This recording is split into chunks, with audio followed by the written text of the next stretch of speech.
4 సార్లు లోక్సభ సభ్యునిగా, కేంద్ర మంత్రిగా సేవలు అందించినటువంటి స్వర్గీయ పింజరపు ఎర్రనాయుడు చారిత్రాత్మకమైనటువంటి వీరుడు తాండ్రపు అప్పారాయుడు గారి యొక్క విగ్రహాన్ని స్థానిక వియల్పురం సెంటర్లో ఏర్పాటు చేయడం జరుగుతూ ఉంది. త్వరలోనే ఆవిష్కరణ జరగబోతూ ఉంది.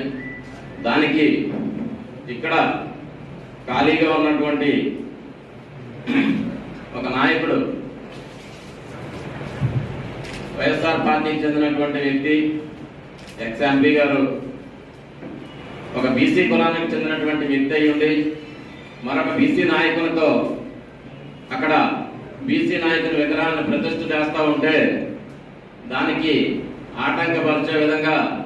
మన కమిషనర్ గారికి వాళ్ళకి లెటర్స్ పెట్టిస్తూ విగ్రహాలను ఓపెన్ చేయనివ్వద్దని చెప్పి చెప్తా ఉన్నారు. గతంలో కూడా ఈయన యొక్క నైజం ఏంటంటే పవర్లో ఉన్నప్పుడు కూడా మరి గోదావరి ఒడ్డున గీత కులానికి సంబంధించినటువంటి హాస్య నటులు స్వర్గీయ రేలంగి వెంకటరామయ్య గారి విగ్రహాన్ని ఆ నాయకులందరూ కలిసి ప్రతిష్ఠ చేయబోతా ఉంటే అప్పుడు కూడా ఈయన మోకాలంటి అక్కడ పెట్టినటువంటి ఆ యొక్క విగ్రహానికి సంబంధించినటువంటి